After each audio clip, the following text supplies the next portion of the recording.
استم چه سرده اینجا، یخ زده مسکشگاه، چه بی صدا بریدی، چه دور خونه از ما.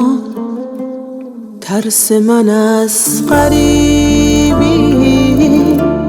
از آدمای مبهم، همین شده که رو عشق هزار تا خط کشیدم.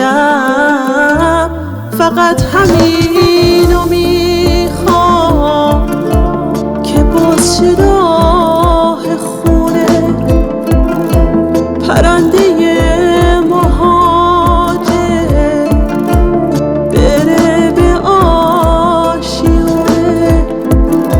چقدر سختی کشیدی